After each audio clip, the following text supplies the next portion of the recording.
তারিখ ২৯/১/২০২৪। প্রচণ্ড গোলাগুলির শব্দ, ধোঁয়ার ঘন কুয়াশা, ধ্বংস হয়ে যাওয়া বাড়িঘর।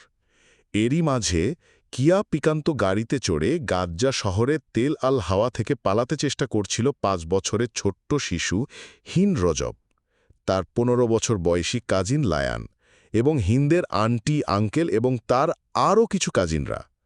তারা গাড়িটি দ্রুত টানে, কারণ এখানে অপেক্ষা মানে মৃত্যু। কিন্তু গাড়িটি বেশি দূর যেতে পারেনি।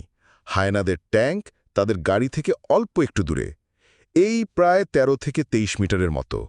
মুহূর্তেই গুলিবর্ষণ শুরু হয় এবং সবাই মারা যায়। শুধু বেঁচে থাকে ছোট দুটি প্রাণ, হিন্দ ও তার কাজিন লায়ান। তড়িঘড়ি করে লায়ান ফোন করে Palestine Red Crescent Society Al Hilal Al Ahmar Al ফালাস্তিনিকে। পিআরসিসি বলে তাকে শান্ত হতে, কিন্তু লায়ান ফুপিয়ে ফুপিয়ে কান্না করছিল। এরই মধ্যে শোনা যায় লায়নের চিৎকার। গুলিবিদ্ধ হয়ে সেও মারা যায়। ৬টি নিথর দেহের মাঝে আছে হিন্দ।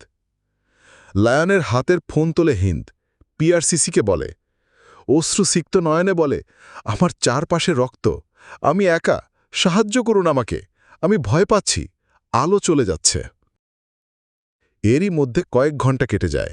হায়ানাদের কর্তৃপক্ষের সাথে কোনোভাবে ডিল করে সন্ধ্যা ৬টার দিকে পিআরসিসির অ্যাম্বুলেন্স রওনা দেয় হিন্দকে উদ্ধার করতে।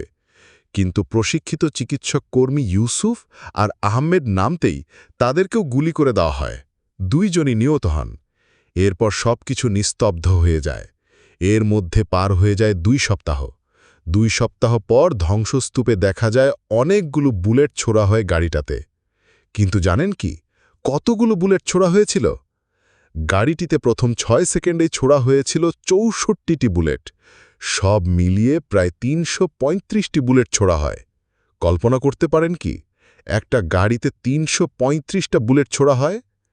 সেই সাথে ধ্বংসস্তূপ থেকে উদ্ধার হয় ৭টি দেহ। হ্যাঁ, সেই হিন্দু চিরদিনের জন্য চলে যায় সবুজ পাখি হয়ে। ছবিতে যাকে দেখছেন, এই সেই ছোট্ট পরীটা, ৭ম সবুজ পাখি।